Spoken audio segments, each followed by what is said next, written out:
আপনার বাড়ির পাশে ভ্যান গাড়িতে করে যদি হীরা বিক্রি হতে শুরু করে, যদি ডাকতে শুরু করে হীরা নিয়ে নাও, হীরা নিয়ে নাও, আপনি চিন্তা করবেন এই সস্তা জায়গায় কিভাবে একটা সঠিক হীরা পাওয়া যেতে পারে।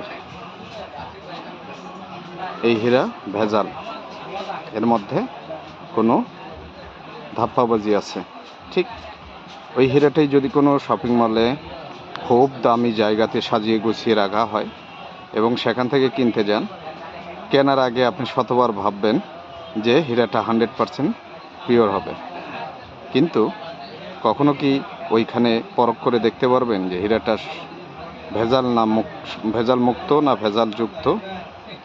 ঠিক তেমনি মানুষের জীবনে একটা জিনিস আছে, যেটা হলো সময়।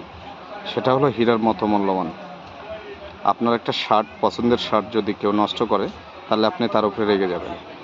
আপনার পছন্দের কোনো জিনিস কেউ নষ্ট করলে আপনি ক্ষেপে যাবেন। কিন্তু রেগে যাওয়ার পিছনে কারণটা হলো অর্থ। সময় মানুষের জীবনে তেমনই একটা মূল্যবান জিনিস। সেই সময়ে যদি প্রতিদিন একটা মানুষকে বেশি না 1,000 টাকা দিয়ে 24 ঘন্টা কিনতে হতো, যেমন করে আমরা ফোনের মিনিট এবং ডাটা কিনি, ঠিক সেরকমভাবে যদি কিনতে হতো, তাহলে খরচ করার আগে চিন্তা করতাম 1000 বার।